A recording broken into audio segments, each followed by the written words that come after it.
Yeah, let's get technical. So, based on not even the pop on Wednesday, but we got a confirmation to our bottom being found. We had that confirmation on Tuesday. So by the end of day close on Tuesday, we had confirmed that on October 31st, we were at our bottom.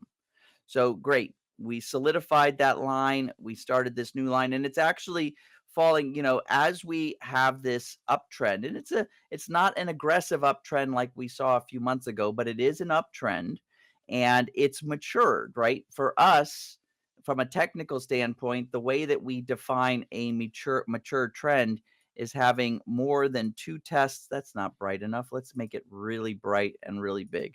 More than two tests of support and two tests of resistance. And so this has, another way we can tell that we've got a mature trend is when we have our best fit trend line as we draw it or extend it as we include each new day, it doesn't change very much. And that's a sign of maturity in the trend.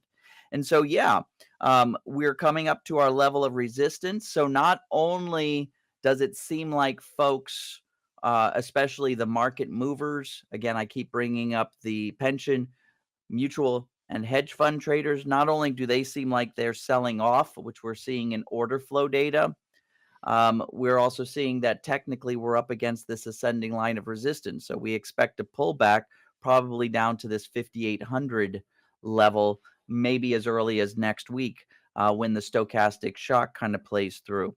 But yeah, this drawing is coming out just as we expected. It means that the market is more predictable as we move forward. And the last thing I have to do for you is bring up my rulers. So when we pulled back right to this level. If I was a swing trader right now, I would be looking for a bunch of swing trades.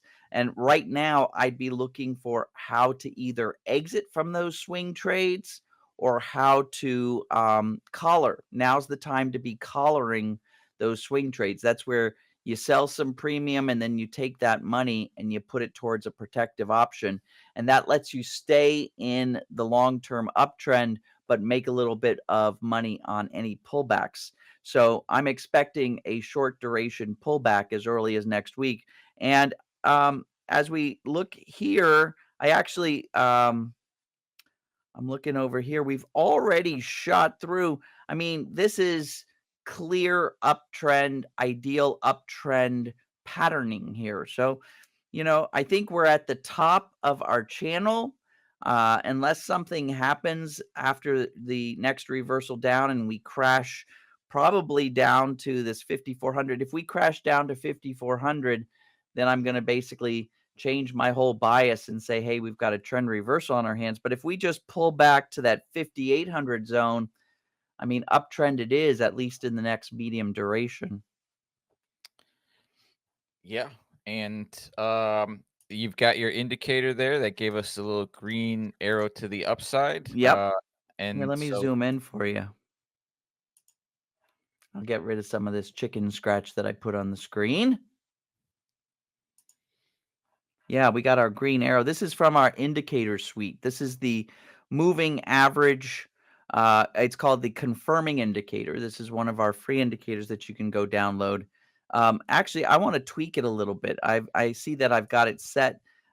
We were talking about in my program some swing trading stuff. So let me just tweak it.